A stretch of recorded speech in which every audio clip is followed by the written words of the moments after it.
Midday Ark-La-Miss News Update. Good afternoon. Thanks for tuning in to NBC News Daily. I'm Mackenzie Junikin with your Midday Ark-La-Miss update. Early voting starts this Saturday for the March 25th election, and Ruston citizens will be asked to vote on 5 propositions currently on the ballot. NBC 10's Valerie Maravi reports as these propositions aim to sell higher content of alcohol within city limits. It's been 20 years since Ruston citizens voted for convenience and grocery stores to sell a low content of alcohol, and that included Proposition 1, 2, and 5. But it wasn't until 3 major grocery retailers submitted a proposition to sell a higher content, and that's where Propositions 3 and 4 come in. You have to bring all 5 options back up for a vote. So the thing that concerns me is I want to be sure that 1, 2, and 5, those are the ones that have already passed, continue to get passed again, because our restaurants are very important. Current grocery stores and restaurants sell beer and low volume of wine with less than 6% alcohol by volume. Propositions 3 and 4 would allow bars and stores to expand the limit. Walker says the city of Ruston has put strict regulations in place if these propositions pass. We think we have the most stringent rules and regulations of any city in the state of Louisiana. So we're very confident saying to our people, you can vote 1, 2, 3, 4, 5, all yeses for those. If the 5 propositions pass, those regulations mean that packaged liquor can only be sold in retail stores of 15,000 square feet or bigger, and they have to have something more than liquor. We don't want packaged stores on every corner in our city, so how do we protect that? And that's the reason we came up with 15,000 square feet. The estimated annual revenue for the city is $1.5 million. Everyone benefits. Yeah, it's time for like a slight change. I will be voting, and I will be saying yes. I don't drink at all anyway, but the more businesses we have will be better.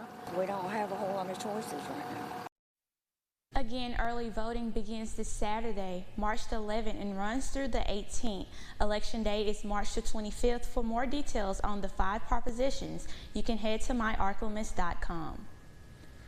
The Union Parish Sheriff's Office is asking for your help locating a man wanted for cruelty to juveniles. 39-year-old Marcus Ford stands at 6'4" and weighs about 270 pounds. Police say Ford is frequently seen around the Monroe and West Monroe area. If you have any information on his whereabouts, contact the number on your screen. A bill filed in the Arkansas legislature on Friday will end a federal loophole that allowed a marijuana-like product to go unregulated.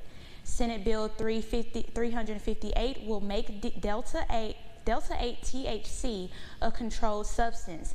Delta 8 THC can be sold over the counter as a hemp product, not regulated by marijuana laws. The 2018 federal farm bill allowed a classification for hemp as a legal product, provided it contained less than 0.3% THC. The proposed legislation would move Delta 8 products into the same category as marijuana to the subject in the same laws. And now, Storm Tracker Doppler weather with meteorologist Trey Tonneson.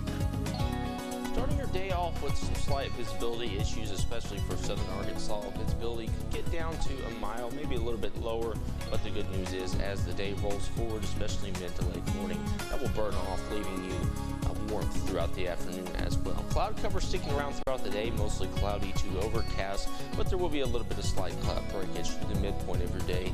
Still closer to mostly cloudy though, however, than partly cloudy, but as you can see, the visibility going to improve pretty quickly throughout the late morning. But temperature highs into the mid-80s today, with that heat increasing into the afternoon. Like I mentioned, clouds sticking around for the most part today.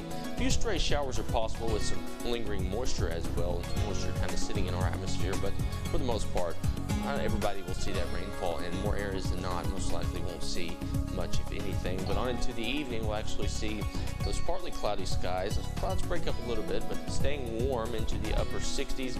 The general pattern, though, changes into the weekend temperature-wise. We clear out after our front on Friday, dropping those temperatures into the weekend. Cool down into next week as well. Drop into the 60s before the warm-up begins. After your 7-day, you'll start seeing temperatures warm up into the back half of next week. Before that, cooler week.